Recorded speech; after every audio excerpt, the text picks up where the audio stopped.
key questions for you about this proposed investment at Old Trafford. Here is question one. Here's a really basic question. Where's the money coming from? Basic question, but very good question. It's the first question you should always ask when somebody comes along and tries to buy your football club. Where's the money coming from? Why do you want to buy the club? Now, if Jim Ratcliffe wants to buy the whole of Manchester United and he's spending £1.3 billion on 25%, that means he needs £5.2 billion in total to buy United. Now, with all due respect, I know he's a very, very rich man, but he's not going to be using his own money. So you would assume that he's going to borrow money. He's being advised by JP Morgan. He's been advised by Goldman Sachs. Now, JP Morgan, interestingly, were also the bank that advised the Glazer family back in 2005 when they first bought Manchester United. So they were one of the architects of the leveraged buyout that has got Manchester United into the situation that they're in. Also, JP Morgan, financial backers of the doomed European Super League project 2 years ago. So these are the questions that Sir Jim Ratcliffe has to answer. If you want to buy the whole of United, it's going to cost you £5.2 billion at least. Where is that money coming from? And if you're borrowing the money, are you going to do what the Glazers did and load that debt onto Manchester United? Or are you going to pay that debt off yourself? Fans will be very interested in the answer to the last part of that, I'm sure. Let's get to the next question I've got for you. And bear in mind, they've got that big debt that you've been referring to. How will they spend the money? OK, well, first of all, he's going to spend all this money to buy Manchester United. So a lot of that money, of course, is going to go to the Glazer family, the 6 members of the family who own the club at the moment. Also, the shareholders, around 30% of the shares in United are traded at the moment on the New York Stock Exchange. So all that money, you would think, would be leaving United. Now, Sheikh Jassim of Qatar said that if he'd bought United, he'd put aside another £1.4 billion to invest in the infrastructure and the team, and he was going to clear the debts. The debts are now almost £1 billion. So what is Jim Ratcliffe going to do? Is he going to pay off those debts of almost £1 billion, or is that going to be restructured by JP Morgan or Goldman Sachs as well? Also, we know he wants to redevelop Old Trafford. Old Trafford is in desperate need of redevelopment. How much money is he got for that? Who is going to pay for that? Is it going to be his own money, or again, is it going to be money that he's going to borrow? Ineos plan to increase Old Trafford capacity if Sir Jim Ratcliffe's Manchester United takeover goes through. According to The Times, if Sir Jim Ratcliffe's plan to purchase a stake in Manchester United is accepted, Ineos will investigate how to extend a reconstructed Old Trafford into a 90,000-seat stadium.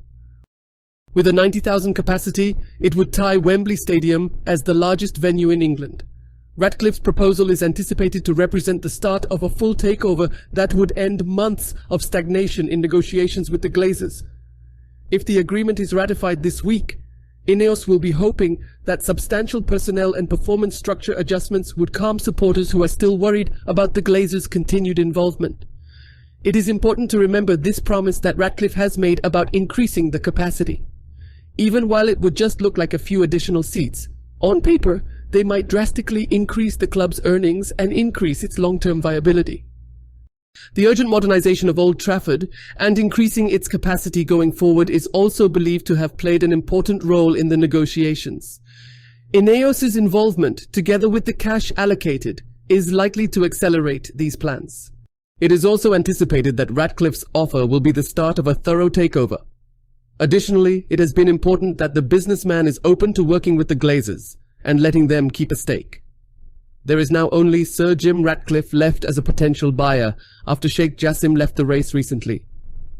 The Glazers are not yet willing to give up their stake in the club just yet. Despite Manchester United fans time and again making their intentions about the Glazers clear, they seem no closer to leaving. Sheikh Jassim planned to sign 3 superstars including Kylian Mbappe at Manchester United before takeover talks ended.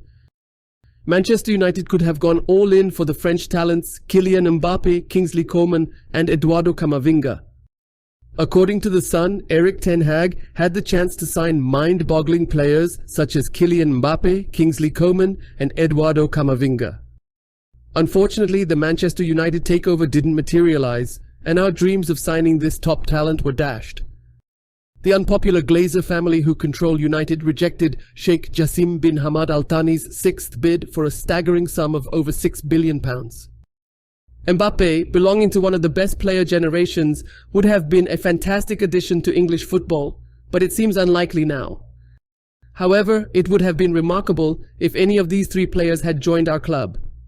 Their European experience and leadership could have been invaluable in navigating our current challenges.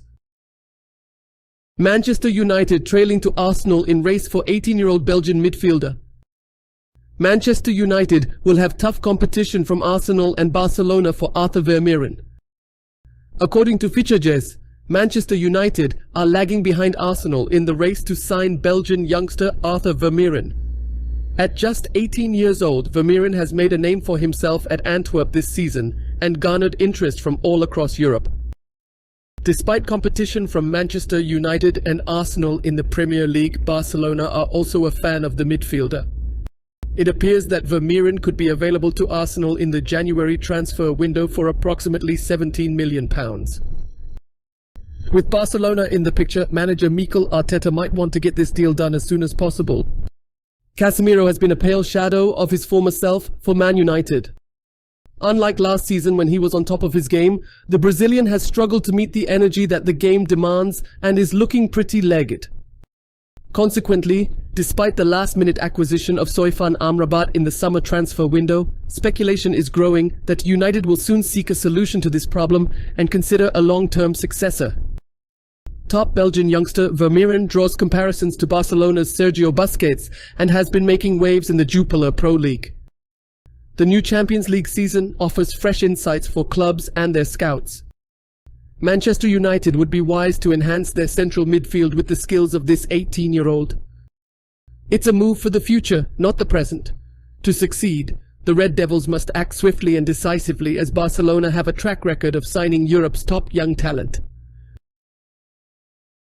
Portugal boss Roberto Martinez says Manchester United superstar is a dream player for a coach. Portugal head coach Roberto Martinez spoke in detail about the importance of Manchester United captain Bruno Fernandes.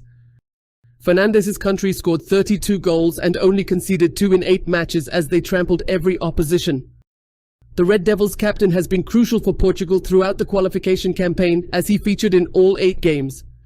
Fernandes has scored 5 goals and made 7 assists so far. United manager Erik ten Hag gave the club's captaincy to Fernandes before the start of the new season. The 29-year-old has been a consistent performer for the Red Devils since signing for the club in January 2020. Fernandes has played 195 games for the Red Devils while contributing 66 goals and 56 assists in all competitions.